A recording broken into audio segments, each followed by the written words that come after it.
Anong mensahe ang kailangang malaman ng mga Aquarius sa period na to? Pwedeng nangyayari na itong magiging reading natin or mangyayari pa lang. Kung hindi man para sa inyo, itong magiging reading natin, di baka para sa someone na malapit sa inyo o sa someone na kakilala niya mismo. Baka may lumabas na gender mamaya. Gawin nyo na lang energy, masculine at feminine energy. Pwede rin naman na huwag nyo nang pansinin ang gender. Hindi ko masasabi kung anong magiging reading, kung positive ba o negative. Depende sa kung anong mapipick up kong energy. Walang masama kung papanorin ang sun, moon at rising sign.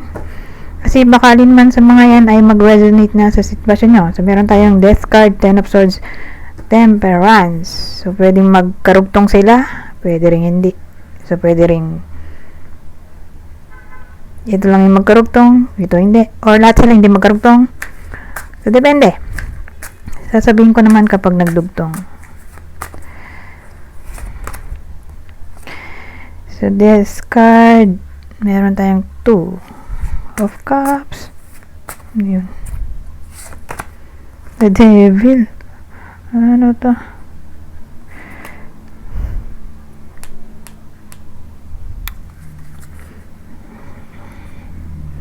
Death card, 2 of cups, tapos the devil. Okay, sana to.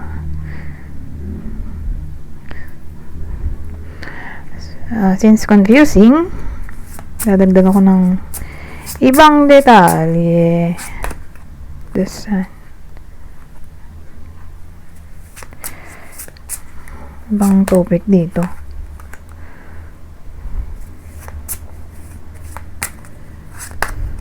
Lalaki.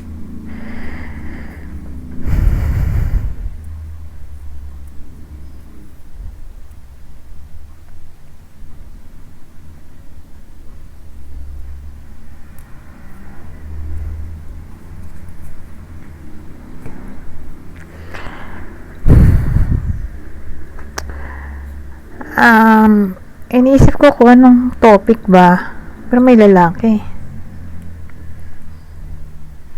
Whether nangyayari na to or mangyayari pa lang. Kasi nagmukha na tong separation. Ito yung topic natin. 2 of cups na long distance.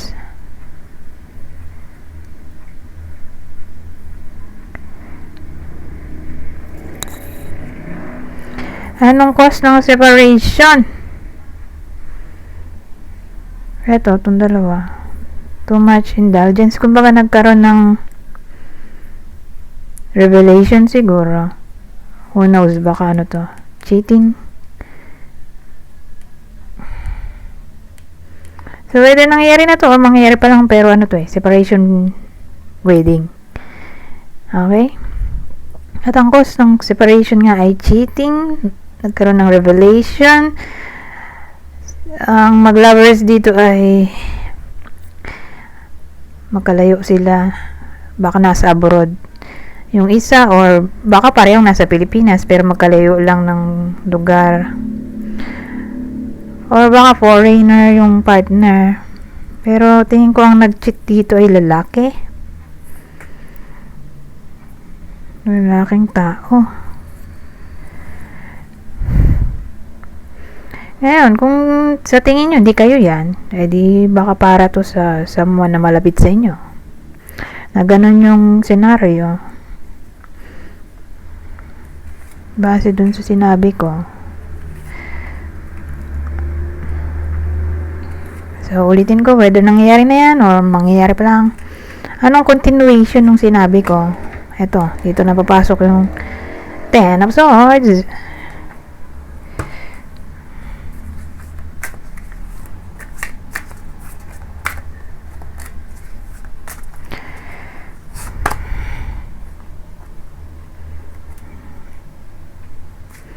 Ten of swords, tapos Knight of Wands. 7 of swords na ngayon,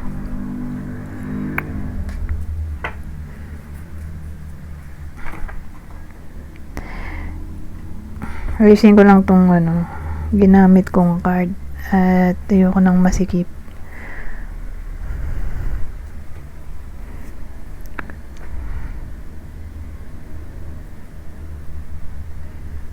So again, Ten of Swords can clarify ng Seven of Swords.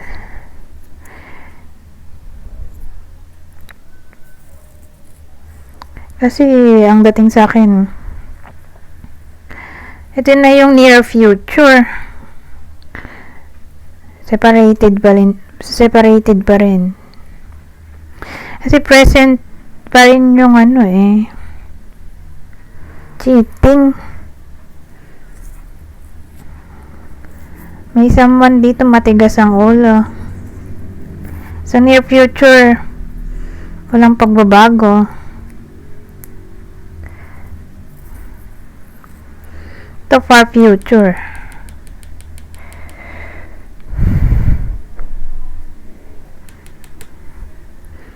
So, ibig sabihin ito, buong period na to, near future. Depende kung kailan pinanood to, pero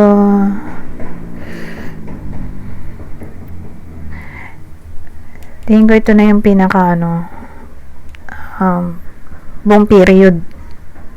So, after nitong period na to, ito na, papasok to. Seven of Swords, Temperance. So, again, yung Ten of Swords, kinlarify ng Knight of Wands, Seven of Swords.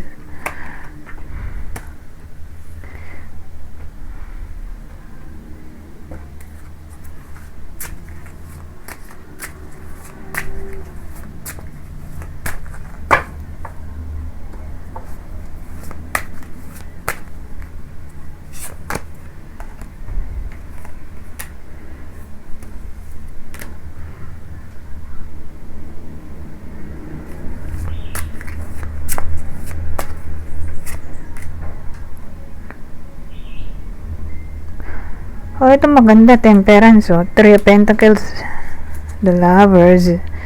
Ito reconciliation na yan. Ito teamwork Ito naman yung harmony. So, malaki ang chance ng reconciliation dito for future.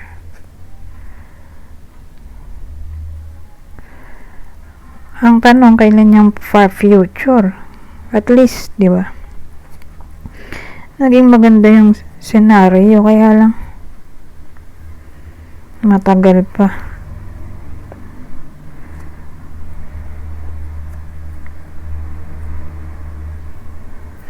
Kailan kaya to? Saan ba yung Ito. Meron nga pala akong time card dito. Kailan kaya posible itong reconciliation? Ito kasi saka to. Ito rin yun.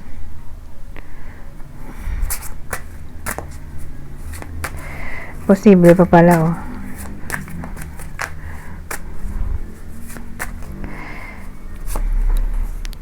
Summertime. So, depende kung nasang lupalop ng mundo ang Aquarius.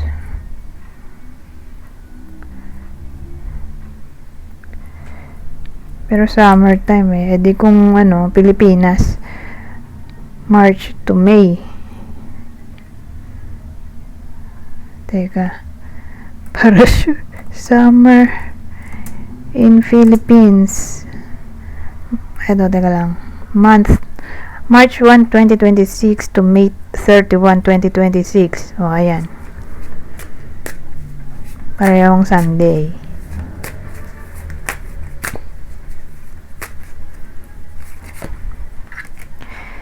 Ito. Within a couple of days. Yung iba naman, swerte, within a couple of days.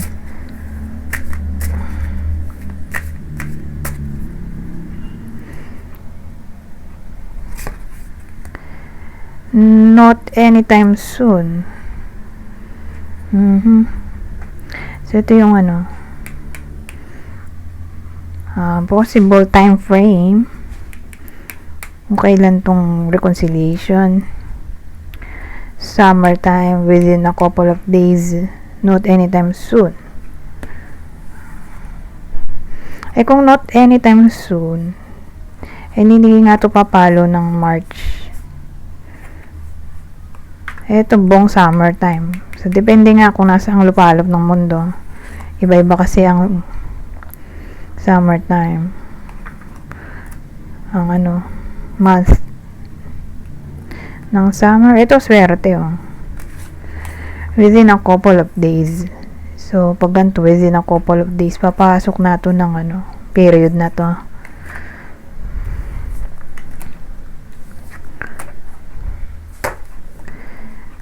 Tabi ko lang to. Saan ko ba kinuha to?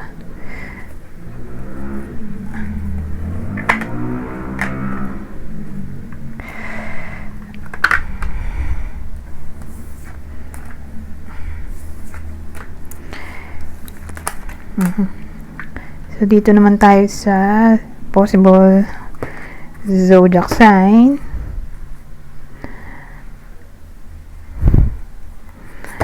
Ang person ng Aquarius sa reading na to. Excuse me.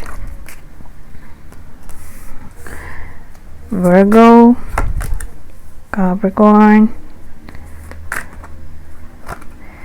to Magician, Gemini, Virgo ulit. Specifically Virgo.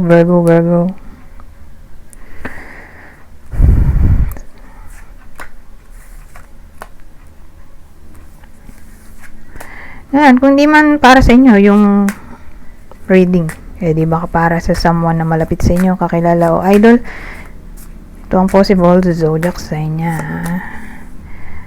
Taurus, Leo, Aries.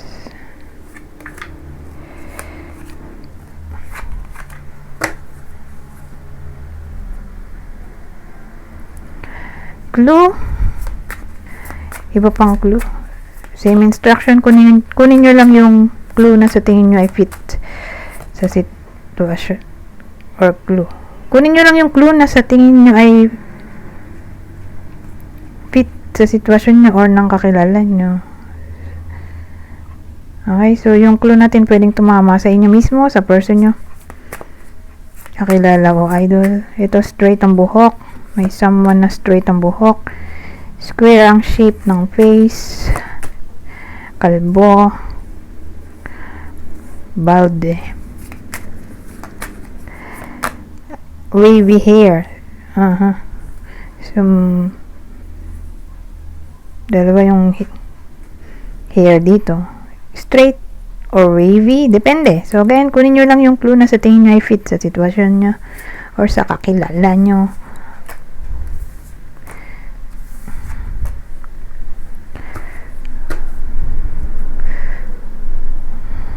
So, dito naman tayo sa susunod. Ano pang ibang message na maaari nating makuha sa oracle deck na to? Ibang scenario, desire, connection, desire, connection, ano kaya yun?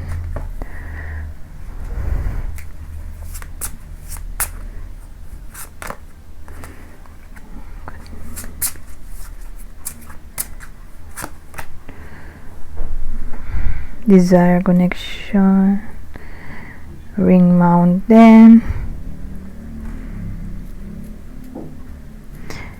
desire, connection,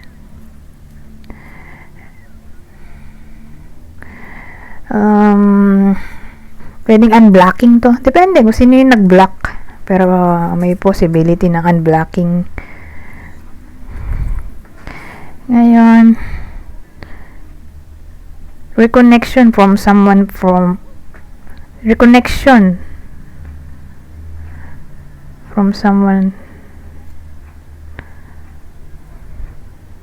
na hindi na nakakausap for some reason or baka ex-friend to or ex-partner. Parang desire, may someone na ganun gusto mag-reconnect or magbalik sa buhay ng iba sa inyo. Kasi pwedeng no contact to. Kaya desire connection, desire for connection,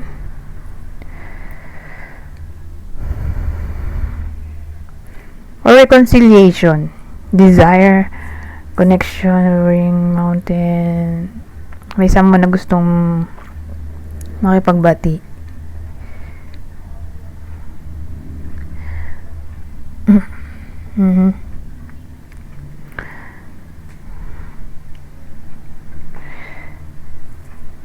Or ano pa ba?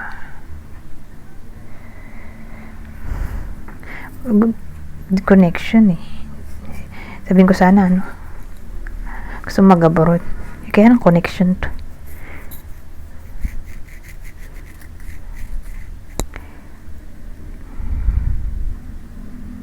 Or may iba sa inyo ang desire nila ay makamit ng foreigner siguro or someone na nasa abroad. Yun ang gusto nilang maging karelasyon. Para sa mga single, parang yun yung nila target. So depende, case to case basis.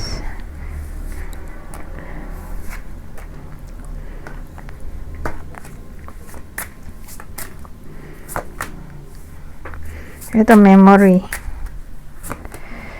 strength, memory, strength, ano yun?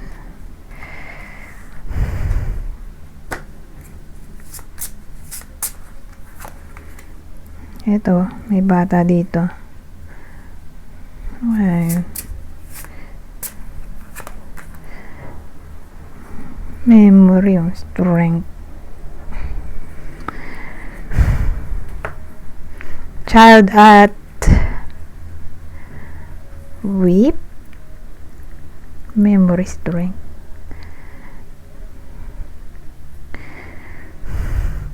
So, ano to? Memory, strength.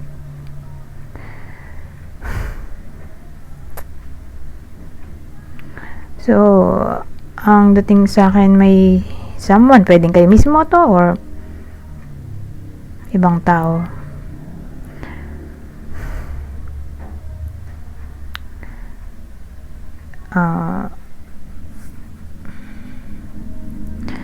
Memory. Kasi pag ganito someone from the past na naman, memory of past, something na may kinalaman sa past. Maraming pwedeng case.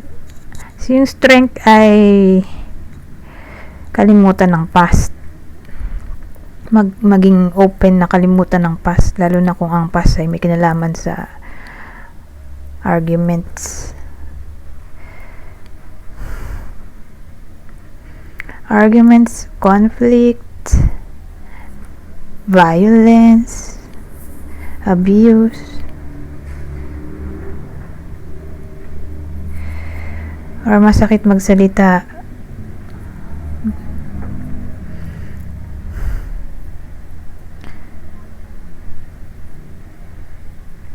So, strength na maging open, makipagayos.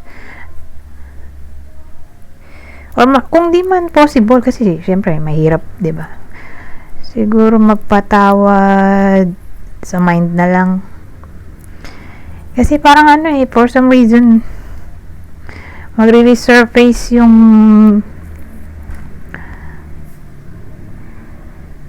hindi magandang memory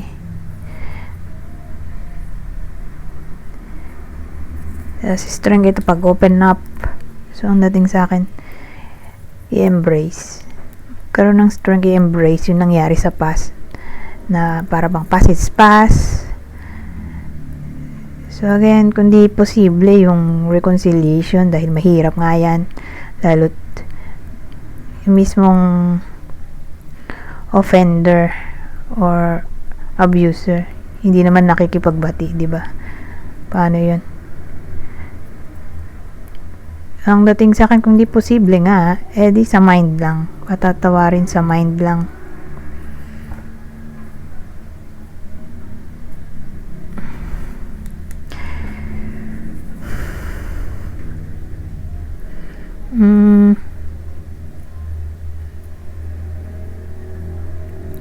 O, tama na yun. Regardless kung sino tong nakakaaway ng iba sa inyo or nakasamaan ng loob. Pero nasa past na siya eh. May memory.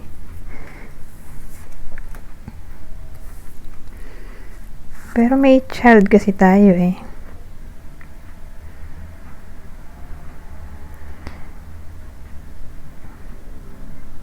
Pwede rin mag-reappear all of a sudden yung taong yun. Kasi may ano eh.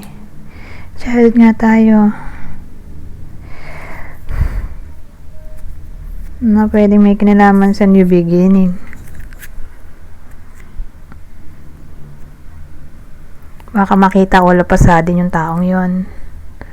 Or mag-sorry, who knows. Pwede rin naman.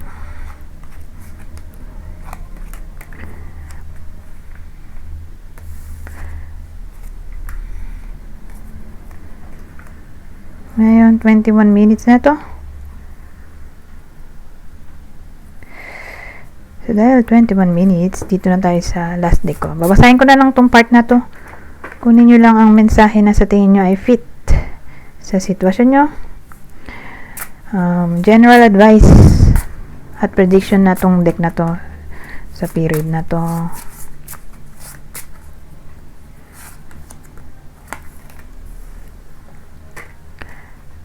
So, sabi dito, companion. Listen to your inner voice. Your spirit guide is there to assist you.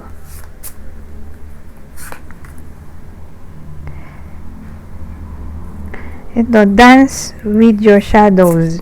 Discover hidden aspects of yourself in the darkness. Eclipse. Ito, companion. At ang huli. Oh, ito maganda oh. Manifest. Mix your intentions with care. Craft your desires into reality. Anyways, hanggang dito na lang. Goodbye. For now.